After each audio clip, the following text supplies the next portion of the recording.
isudiretso sa ilang mga punto na nais iparating sa inyo ng ating Pangulo.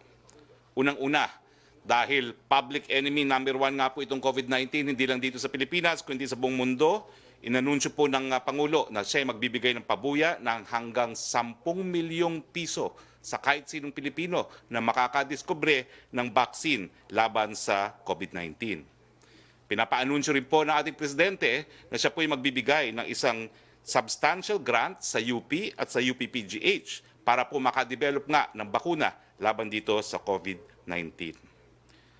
Binibigyan linaw din po ng Presidente na ang kanyang binanggit sa huling talumpati niya ay para tumulong at tawagin ang AFP para nga ipatupad po ang ating ECQ. Wala pong illegal dito. Sang-ayon po sa desisyon ng ating Korte Suprema, ito po ay ginagawa ng lahat ng administrasyon, tumatawag sa AFP kung kinakailangan na magpatulong sa AFP. Gayunpaman, ulitin ko po, sa ating saligang batas, merong 3 extraordinary kapangyarihan ng ating Presidente bilang Commander-in-Chief ng Hukbong Sandataan. Ang pinaka-less intrusive ay ang tinatawag na calling out powers. Ang susunod po ay yung suspension of the privilege of writ of habeas corpus at ang pinaka-draconian ay ang martial law po. Ang binabanggit po ng Presidente, kung hindi po makuha sa ordinaryong pakiusap sa AFP para ipatupad ang ECQ dahil marami talagang pasaway, hindi po siya mag-aatubili na exercise ang kanyang calling out powers para po tawagin nga ang sungkukbong sandatahan para ipatupad ang ECQ. Pinababalita rin po sa atin ng DTI na meron na po tayong kapasidad na gumawa ng 10,000 PPEs na dati-rati po ay ina-export natin. Ngayon po, gagamitin na natin dito sa Pilipinas. At ang inaasahan po natin ay darating din po yung 74,000 PPEs na inimport natin sa pamamagitan ng PITC ngayong Biyernes. So yung mga humihingi po ng PPEs, parating na po yung ating inimport at gumagawa na po tayo ng 10,000 PPEs araw-araw. Mabuting balita rin po, sang-ayon po kay Secretary Vince Dizon, ang kauna-unahang pasyente po na gumaling sa COVID-19 ay na-release na sa ating We Heal as One Center dito po sa Ninoy Aquino Stadium. Mabuting balita po ito dahil isa sa pamamaraan kung paano natin po poprotektahan ang ating mga kababayan dito sa COVID-19 ay sa pamamagitan ng pagtatayo po ng iba't ibang We Heal as One Centers, kasama na po dyan ang Ninoy Aquino Stadium. Ang itong tao pong nag-recover ay taga-syudad ng Maynila. At inaasahan po natin na marami pa pong gagaling dito sa mga We Heal as One Centers natin. Mamaya po, magkakaroon na po ng turnover dyan po sa NEDA at kinagagala ko pong ipakilala ang ating Acting Secretary ng National Economic Development Authority. Siya po ay si Dr. Carl Kendrick T. Chua. Siya po ay dating Undersecretary ng Strategy, Economics and Results Group ng Department of Finance. Ito po ay ang opisina na siyang bumuo ng 10-point socio-economic agenda na ipatutupad sa pamamagitan ng equitable and sustainable financing through tax reform. Bago po siya pumasok sa ating gobyerno at siya po ay nanungkulan ng mahigit kumulang 4 na taon bilang Undersecretary, siya po ay nagtrabaho sa World Bank bilang country economist ng Pilipinas.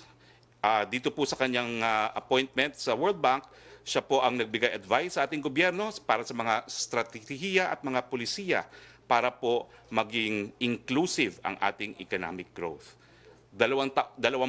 12 years po siya nagtrabaho sa World Bank. Si Dr. Chua po ay graduate ng UP para sa kanyang MA in Economics at kanyang PhD at siya rin po ay graduate ng Ateneo de Manila para sa kanyang undergraduate education. Ano po ang mandato ng Presidente kay Secretary Chua? Unang-una, ipatupad sa lalong mabilis na panahon ang National ID System. Pangalawa, atupagin po itong COVID Recovery Plan. At pangatlo, yung mas mabilis at mas mabuting pag-implementa ng mga build projects sa pamamagitan ng Investment Coordination Committee. Welcome on board, Secretary Chua. Now, kahapon po, kinukumpirma ko po na natuloy po ang konsultasyon ng ating presidente sa mga dalubhasa. Mahigit kumulang 5 oras po tumagal ang ating pagpupulong. Nagsimula po siya ng alas 5, natapos po ng alas 10 ng gabi. Nandun po sa meeting ang mga dalubhasa. Nandun po ang mga dating Secretary of Health, pinamumunuhan po ni Secretary Esperanza Cabral, Secretary Janet Garil, Secretary Galvez at ni Secretary Jaime Galvez. Nandun din po si Dr. Susan Mercado, si Dr. Anthony Liachon, Dr. Annalisa J. Ong Lim, Dr. Marisa Alejandra, Dr. Catherine Anvi Reyes, and si Dr. Mahar Lagmay na ating bisita po ngayon sa ating briefing. Sinamahan po siya ng ilang miyembro ng gabinete at ng ating Senate President Tito Soto, House Speaker Alan Cayetano, at ang chairman ng Committee on Health ng Senado, si Senator Bongo, at chairman ng Committee on Health ng Kamara de Representante, si Angelina Tan. Wala pong desisyon ang presidente kung paano mangyayari pagdating ng 30 ng Abril. Gayunpaman, ang unang nagbigay sa kanya ng payo ay ang ating Department of Health at ang ating NEDA. Gaya ng nabanggit ko na po nang nakalipas, ang report po at mungkahi ng DOH at ang NEDA ay unang-una, kinakailangan munang ma-attain natin ang minimum health preparation. At pagkatapos, kung meron na pong mga minimum health strategies na na-attain, baka po pwede na pong magkaroon ng patuloy na ECQ o di naman kaya modified kung hindi po completely ililift na ang ECQ. Ang mga option po ay siyempre nakadepende kung na-flatten na po ang curve sa iba't ibang lugar ng Pilipinas. Ibig sabihin, ay hindi na po tayo titingnan po natin yung mga kaso ng COVID hindi lang po sa buong isla ng Luzon, kundi sa iba't ibang bahagi ng Luzon. Dahil meron naman po talagang mga ibang lugar na mas marami ang kaso kesa sa mga ibang probinsya dito sa Luzon mismo. Sa Luzon mismo po, ang pinakamaraming kaso ng COVID-19 ay sa Metro Manila, sa Calabarzon at bahagi ng Bulacan. Sa Visayas, ang pinakamarami pong COVID cases ay ang Cebu City, at sa Davao, sa Mindanao po, ang Davao po ang pinakamaraming COVID cases.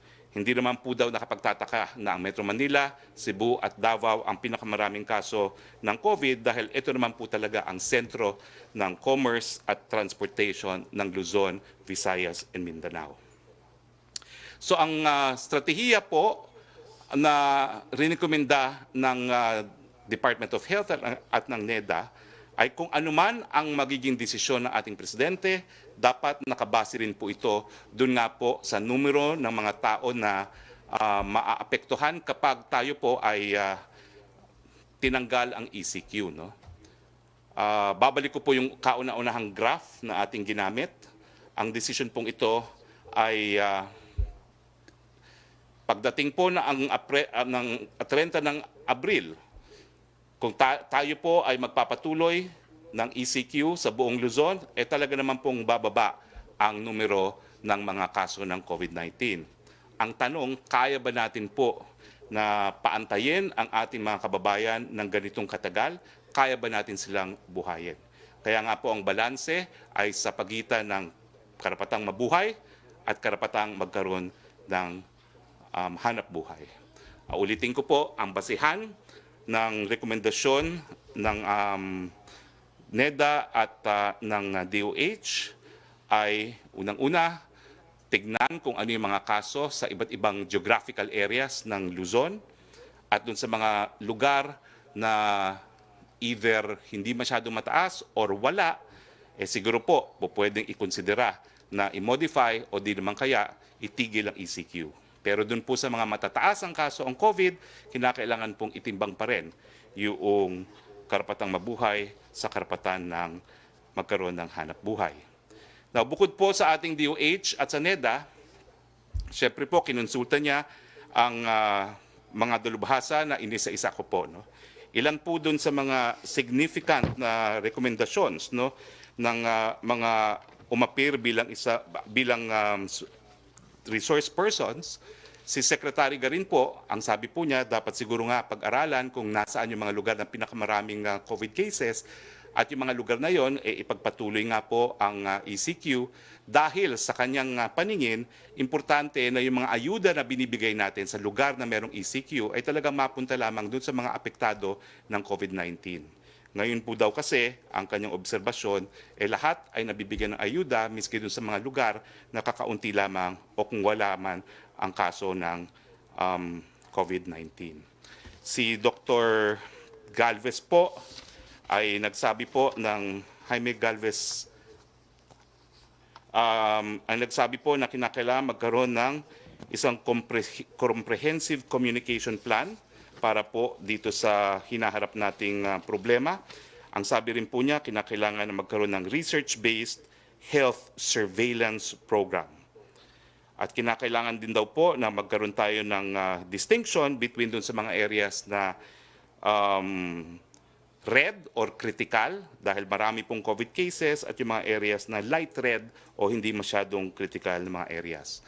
Minungkahi rin po niya na bukod po sa PCR at saka sa rapid testing kits, gamitin din po natin ang X-ray, no? At iba pang mga bagong teknolohiya para po ma-determine kung meron ng COVID ang isang tao. Now, isa po sa nagpresenta rin kahapon ay si Dr. Mahay Lagman at siya po ay nagpresenta on behalf of the whole UP system. Ang sabi po niya mula UP Mindanao hanggang UP Baguio. Now, dahil nag-request naman po ang ating NEDA at DOH na wag munang isa-publiko kung paano yung suggested framework nila na gagamitin ng ating presidente para magdesisyon kung babaguhin o ipagpapatuloy ang ECQ, humingi naman po ako ng abiso sa ating presidente kung po pwede naman nating i-allow si Dr. Lagmay na magpresenta dahil ito naman po ay isang report galing din sa lahat ng dalubhasa ng UP system na merong mandato po sa batas na bumubuo ng UP bilang isang national university na magbigay ng ganitong tulong sa ating republika. So mga kaibigan, nais ko pong ipakilala sa inyo ang aking kaibigan, Dr. Mahar Lagmay. Siya po ay produkto ng UP nung kanyang undergraduate at ang kanyang PhD work ko po ay galing po sa Cambridge University. Siya rin po ay isang founder, gaya ko, ng Pinoy UK, isang asosasyon po ng mga nag-aral sa Inglaterra. Dr. Lagmay, please.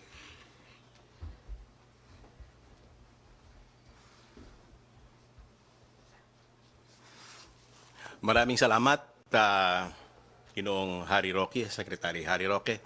Ako po ay kumakatawan doon sa mga lahat ng dalubhasa na nagbigay ng tulong, nag-research at walang sawa 24/7 na pag-aralan kung ano ang nangyayari dito sa COVID upang magamit natin ang siyensya sa pagpugsa nito.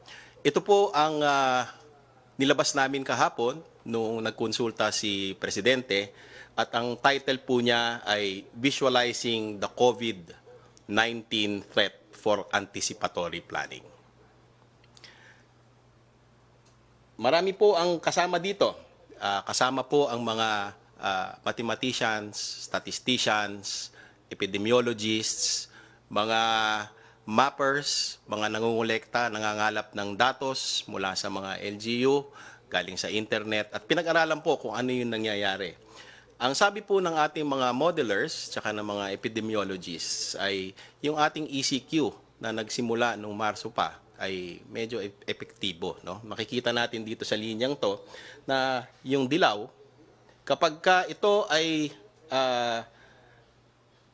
itinigil natin, ang mangyayari po ay tataas ulit yung ating mga cases. Pero kapag ka tinuloy natin to, bababa ito hanggang tuluyan siyang mawala. Pero hindi naman po pwedeng ganon kasi kailangan balansihin natin ang kalusugan at ang ating ekonomiya. Ayaw naman po nating magutom ang mga tao. So kaya kailangan merong patakbo sa ekonomiya na maganda. Nasaan po ba ang balanse nun? Ang hinahanap po natin ay yung gradual relaxation ng ECQ na kung saan tayo, yung orange po na nakikita nyo dyan sa linya, na kung saan ay mapapayagan na hindi gaanong kalawak ang spread ng virus, ano, at kakayanin ang kapasidad ng ating mga ospital. Kumbaga sa Ingles, this sa pagdating sa reproductive number 1 na tinatawag ng mga epidemiologists, yun po ang hinahabol natin, yung R is equal to 1. Makikita po natin dito sa graph na ito, yung Pilipinas ay pababa ng pababa. Yun po yung itim, pababa ng pababa yung R, at hinahabol natin yung R is 1. No? Kasi that is where we hold them, how we hold them, that is where we fight. At saka yan po yung kailangan natin para pigilan ang spread ng COVID virus. Mas maganda na mas mababa po sa 1. So yan ang magic number, R is to 1. Kung ikukumpara po natin yung graph doon sa Korea at Singapore, medyo maganda po ang performance at dulot na rin yan noong ating ECQ. Kung kukumpara naman sa mga ibang bansa, makikita din natin dahil sa ECQ ay may nakikita na tayong trend, no? Bagamat kung meron magtatanong kung tama ba yung statistics niyan, ay meron pong sample set na pwede rin natin makita na magbibigay sa atin ng ideya na kung epektibo po yung ating ECQ o hindi. Meron din po tayong mga tinitignan na mga bagong mga pamamaraan para makita natin kung nasaan ang threat ng COVID. No? Hindi naman po buong Pilipinas ang merong COVID. Pagka tinignan natin at minapayan, lalabas po na yung buong Pilipinas ay hindi lang nandoon sa ang COVID ay limitado sa mga ibang lugar. Ang Metro Manila, gaya po ng sabi ni Secretary Roque, ay nandoon na doon sa threshold ng ating probability of outbreak, no? So outbreak threshold na sa Metro Manila dahil sa taas po ng numero ng mga cases na active ng COVID.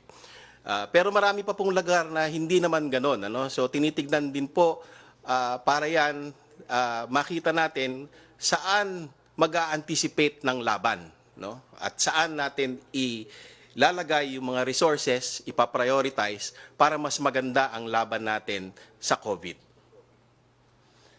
Tinitignan po yung R, pwede po natin tignan yan sa website, endcov.ph, at bawat syudad at bawat probinsya po ay makikita nyo kung ano ang performance laban sa COVID.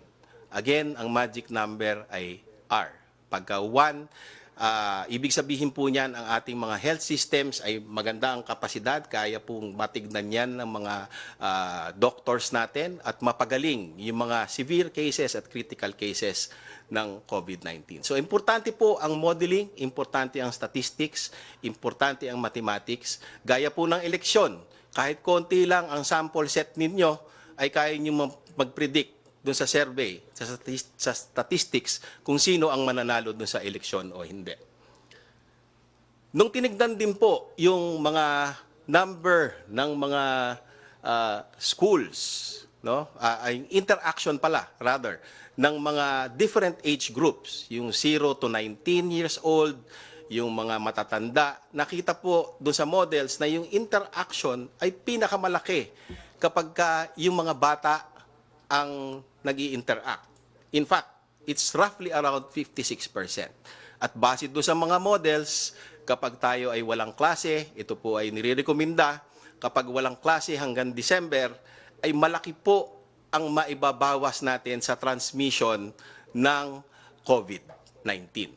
So ito po ay isa sa mga rekomendasyon na binigay kahapon doon sa meeting. At meron din po na mga tungkol sa economy, no? Meron po tayong mga important sectors for rebooting the economy. Meron din tayong mga sectors for contributing to the spread of the virus. Pinaghiwa-hiwalay po yan at makikita po dun sa paghihiwa-hiwalay na yon ano ang mga maaaring rekomendasyon na pwedeng gawin ng gobyerno.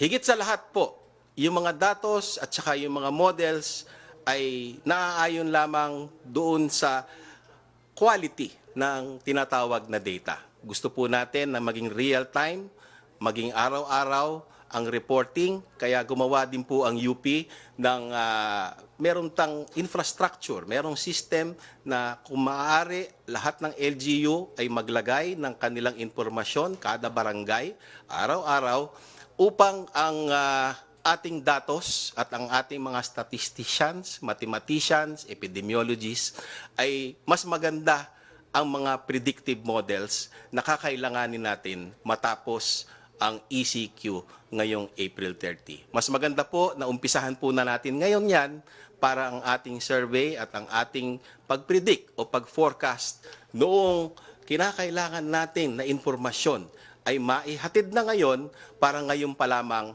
nakakapagprepara na tayo. Yun lamang po at maraming salamat. Thank you, Dr. Lagmay.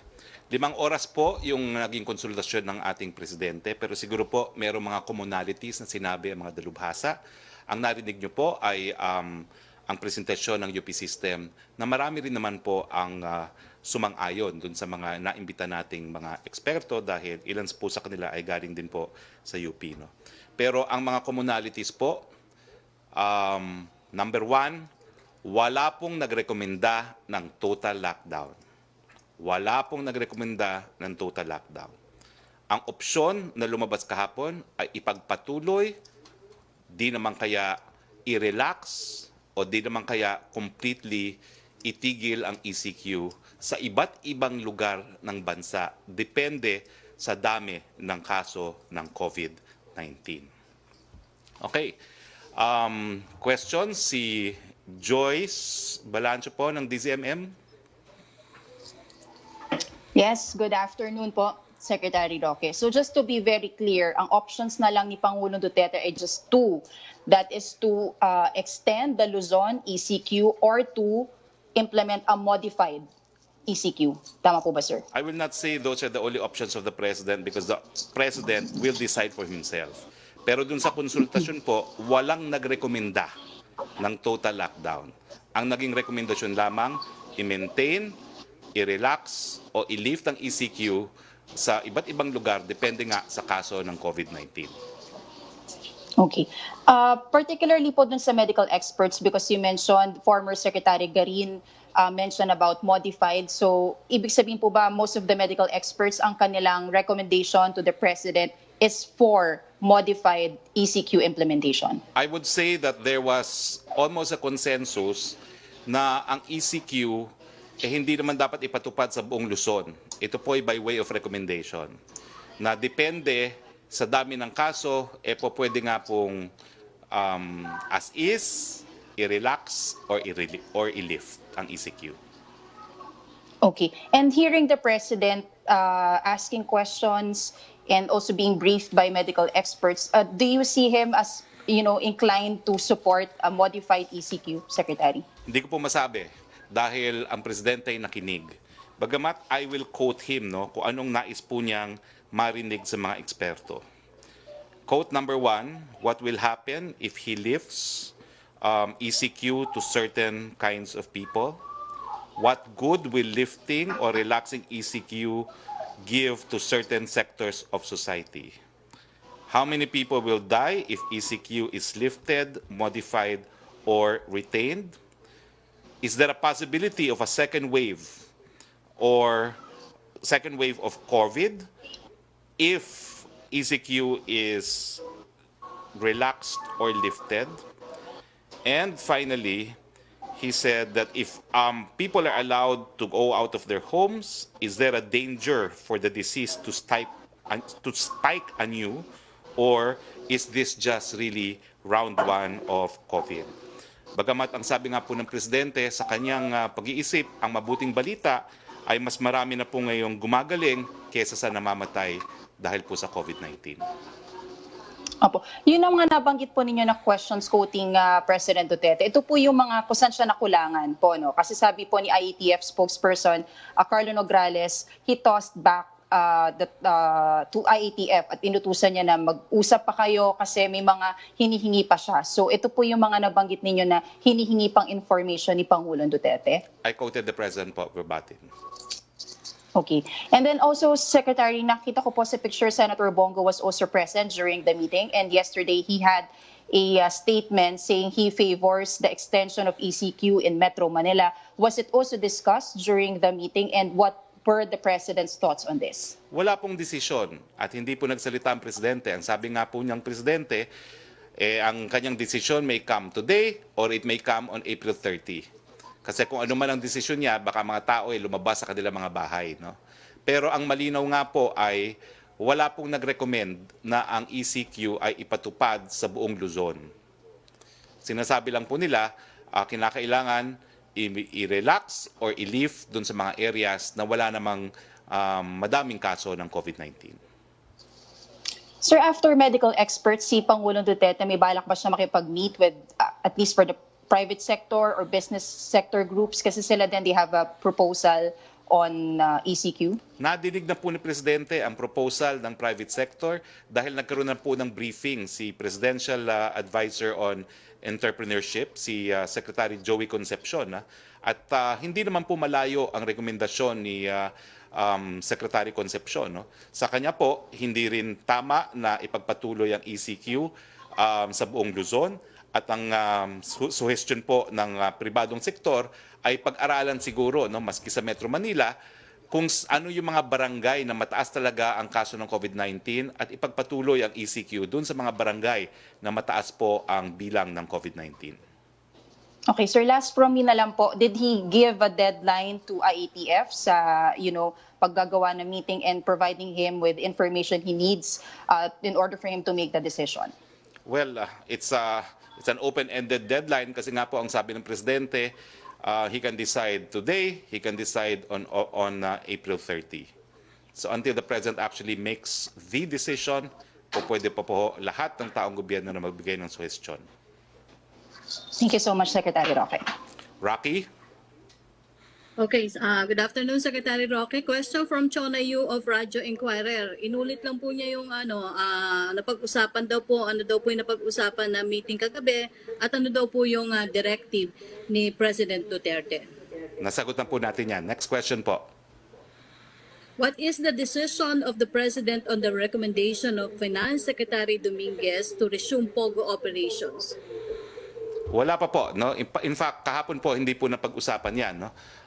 Pero yung pagbubukas po ng POGO ay kabahagi po yan doon sa suma total na dapat desisyonan ng Presidente. Dahil matapos po tanungin kung ganong kalala ang problema sa COVID sa isang partikular na lugar, meron nga pong mga question na dapat sagutin. Ano yung mga industriya na dapat buksan? At ang dapat buksan po, gaya nung nakita nyo sa slide ni Dr. Lagmay, may mga industriya naman na low risk sa population at low risk din naman pero high impact on the economy. No?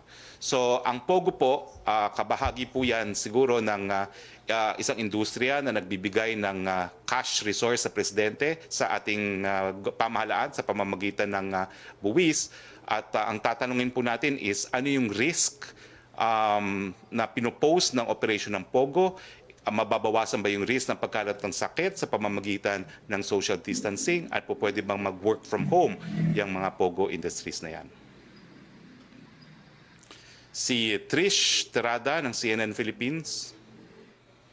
Secretary, good afternoon po. Sir, part of the recommendations, or at least dun sa na-discuss ng experts, before the ECQ can be lifted, or at least yung recommendations din ng World Health Organization, there should be minimum threshold or minimum requirements na kailangan ma-meet in terms of preparations.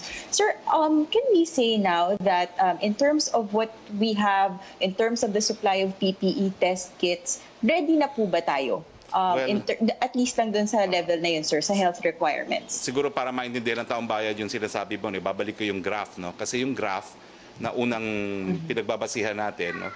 Meron ditong linya na flat. No? Yung linyang flat na yan, ang goal natin is number one, to flatten the curve, pababain yung numero ng COVID cases. Pero yung dotted lines, yan po yung kapasidad ng ating health industry para magbigay ng medical treatment sa mga nagkakasakit ng COVID. No? So makikita po natin na as a basis for rational decision, no, matapos ang ECQ natin sa Atlanta, po pwede sigurong magkaroon ng modified. Bakit po? Dahil itong sa yellow line naman, nakikita natin na bagamat tataas ang kaso ng COVID, sapat naman po ang kahandaan ng ating health sector para magbigay lunas doon sa mga magkakasakit. Yan po yung yellow line.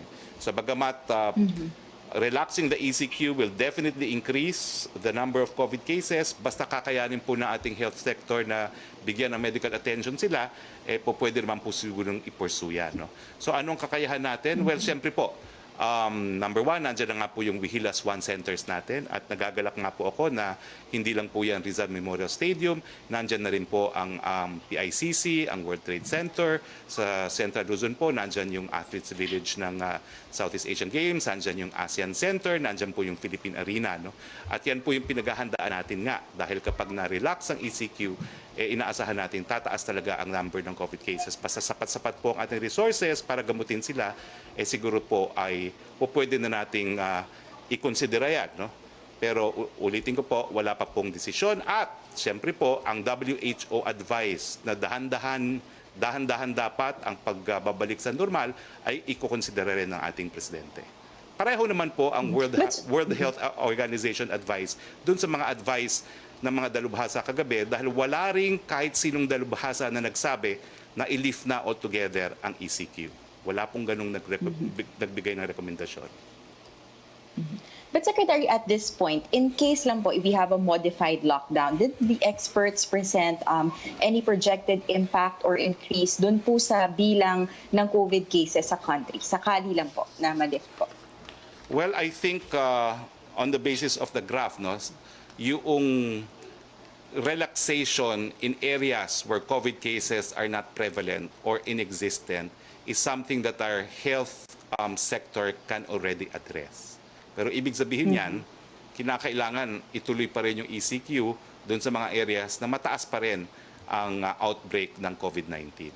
Pero gayon pa man, iba't ibang recommendation nga ang narinig ng Presidente. May rekomendasyon na it be on a provincial, city, municipal, and of course, on a barangay level as suggested by the private sector. Sir, finally, what can Malacañang say about dun sa criticism specifically by the Director of Arms and the Security Project at the Center for International Policy na yung approach daw po ng Pangulo ay mas pinapalawak yung takot at repression rather than addressing the problems on a health-based approach. Sa kabila daw po kasi ng pronouncements na ng government na may preparations, marami pa rin daw po yung health workers na kulang yung PPE and yung ayuda na hindi po nabibigay. Alam mo, ang nakakatakot talaga yung sakit mismo, yung COVID-19, hindi ang sinasabi ng Presidente. Nakakatakot ito dahil ito'y bagong sakit. Hindi natin talaga naintindihan kung anong anyo ng sakit na ito, wala pang lunas. So tama po, nakakatakot ang sakit, pero hindi po nakakatakot kahit anong sasabihin ng Presidente. At dapat po, to a certain extent, talaga namang dapat mag-ingat ang taong bayan dahil nga po, hanggang tayo po ay magkaroon ng vaccine at nagbigay na nga ng pabuya ang Presidente para magkaroon ng ganyang vaccine, hindi pa po tayo tuluyang ligtas sa sakit na ito. Ang magagawa lang po natin, mapababa o mapahina, mapabagal ang pagkalat ng sakit na ito hanggang tayo po ay nagpeprepara ng ating health sector. Thank you, sir. Rocky? Thank you, Secretary. Secretary from Rocky? Francis Wake. Opo, Secretary from Francis ng Daily Tribune, sabi niyo wala para desisyon kung extended na ang ECQ after the meeting by the IATF last Monday. Ano daw po yung naging contentious points doon sa naging meeting kahapon? Naging madugo nga ba talaga? At kumusta po yung naging meeting ni PRRD doon po sa former health secretaries and experts? Is he already leaning to the extension of the ECQ or modified na nga ba or need more time pa to decide? Well, nasagot ko na po yan, wala pang desisyon. Pero hindi po naging madugong usapin kahapon. Halos wala nga po nagtatalo doon. Para nagkaroon nga po ng consensus na ang approach kung i-relax, i-maintain o i-relieve ay depende sa lugar at kung ganong kalaganap ang sakit ng COVID-19. Hindi po naging madugo. It was, I thought, a very good meeting. It was very informative and it was very, the opinions were very well researched and I have to say, we have the best brain power in this country. Okay, ang second question niya, Secretary, kung present daw ang economic team regarding sa economic losses as a result ng lockdown, may report na ba na ibigay kay President Duterte? Wala pa po, no? Talagang pinag-aaralan pa yan para malaman kung ano talaga yung eksaktong impact, no? Pero ang na-anunsyo po kahapon ay talagang bumaba po ang koleksyon ng gobyerno, no? At ito po ay inanunsyo ni Secretary Dominguez, no? Ang koleksyon po natin ngayon ay nasa 156.26 billion lamang. Short po tayo ng 757.12 billion. So meron po tayong deficit. Pero gayunpaman, huwag kayong mag-alala kasi tayo naman po ay nakautang sa World Bank, sa ADB at sa AIIB. Joseph Morong, GMA. Hi sir, good morning. Good morning. Good afternoon pala. Good afternoon. Sir, okay, dun po sa presentation ni Dr. Lagmay, no, he said that the NCR is at a outbreak threshold. What does he mean by that, sir? Yan po yung napakadaming kaso talaga ng COVID-19. At yung outbreak threshold po, yan po yung mga lugar na posibleng dapat ipatuloy ang ECQ. Okay, so my question now, sir, is the National Capital Region a good candidate for a modified quarantine? Well, sa opinion po ng dalubhasa at mukha naman meron din consensus dahil meron pong outbreak sa NCR, mukhang candidate po siya. Ang pinag-uusapan na lang, anong basihan? Ang suhestyon ng private sector on a barangay basis, ang suhestyon ng ilan sa IATF, buong Metro Manila, pero hindi lang naman po Metro Manila ang pinag-uusapan. Nandyan din po ang Cebu City, nandyan din po ang Davao City. Alright, sir. Clarification. Candidate siya for a modified quarantine. So out of the question yung extension? Well, hindi po. Ang sabi ko nga po, ang consensus ay depende po sa dami ng kaso. Yun po ang rekomendasyon. Now, ang hirap po sagutin nung is it out of the question. Hindi po. Anything is possible because only the President can decide. Pero by way of recommendation, ang rekomendasyon po nila is ituloy ang ECQ dun sa mga areas na meron talagang outbreak ng COVID-19. And that is NCR, sir. NCR, Cebu, and Davao. Okay. Sir, next question. Sir, you mentioned that there were several questions from the President to the medical health experts, no? I stand corrected, Joseph. It's not what just was the NCR. answer of the I'm sorry, President? I stand corrected. It's not just NCR. It's also Oh. Calabarzon and portions of Bulacan. So yung tatlo, NCR, Calabarzon, And portions of Bulacan. parts of Bulacan. Yes. Okay. Yes, your question. I'm sorry Okay, to sir. interrupt you. Okay, sir. Okay, sir. Meron pong sabi nyo kanina, si Presidente may tanong din sa mga health experts. I'm just curious, ano po yung sagot ng mga medical experts doon sa number one question, how many people will die if we lift, retain, or relax the ECQ? Depende nga po. Kung talagang outbreak, ibig sabihin baka hindi po makayanan ng health system sa lugar na yon na bigyan ng medical attention lahat ng magkakasakit kung tuluyang ititigil ang ECQ. Pero option din naman po yun na i-relax, no? Dahil alam naman natin na kapag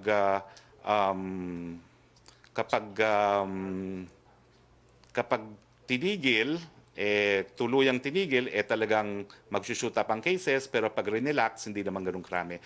Let me make a correction. Baliktad yung aking binasa. Paumanhin po Sige, sir. at baliktad yung binigay sa aking figura. Kagabi po ang sinabi ni Secretary Dominguez, ang collection po natin is 757.12 billion. Ang short po natin, hindi naman pala malaki masyado, 156.26 billion. Ulitin ko po, and I ask for your kind understanding, mali po yung naipasang note. The amount that we collected is 757.12 billion, and we are short from our target by 156.2 billion. Salamat po. Now, ano pong sagot? Ayun nga po yung kasagutan. Hindi po pwedeng masagot na sa buong Luzon, pareho ang gagawin natin ngayon, no? Na i-maintain na ang ECQ. Depende po yan sa lugar at depende po kasi yan sa datos. Kaya nga po, by way of a common recommendation to the President, lahat po ng ating mga dalubhasa ay talagang nag-emphasize na dapat po magkaroon tayo ng mass testing dahil sa pamamagitan lang ng mass testing magkakaroon tayo ng tunay na larawan kung ganong kalaganap ang COVID na siya namang dapat na magdikta kung ano magiging desisyon ng ating Presidente. Of course, sir. Sir, okay, clarification lang. Walang nag-recommend ng total lockdown and wala ring total lifting. Opo. And what does the President respond? Talagang, how does these two concepts appeal to him? Wala pong response ang Presidente. Nakinig pong Presidente. At Alright. he said that he will wait for the transcript. He will look at the recommendation of IATF. He will look at the recommendation of WHO and the recommendation of the experts, and he will make a decision. Sir, just one last question on this. No, I'm on the website of UP, and ang sabi dito yung pandemic response team is recommending a graduated activation after April 30. What does the palace think about this? Well, the President will consider that, no? And ang sinasabi ko nga, marami ring eksperto na ganyan ang rekomendasyon. Graduated, meaning hindi complete lifting, hindi rin complete status quo. Pero sir, tingin mo ba delikado pag i-lift sa NCR? Ay, di ko po alam, di ako eksperto at babayaan ko na po si Presidente maggawa ng ganyang desisyon. Ayaw ko pong gumawa ng ganyang desisyon. Wala po akong kakayanan at hindi po ako binigyan ng taong bayan ng mandato para gumawa ng ganyang desisyon. Tanging Presidente lang po ng Pilipinas ang binigyan ng ganyang mandato. Sir, may pinapatanong lang si Alexis, no? Elaboration daw po dun sa suspension ng classes until December. What does the palace think about this? Rekomendasyon po yan ng UP. Wala pa pong desisyon ng Presidente. Bagamat alam naman po natin na halos lahat po ng eskwelahan ngayon na hindi na natapos ng semestre.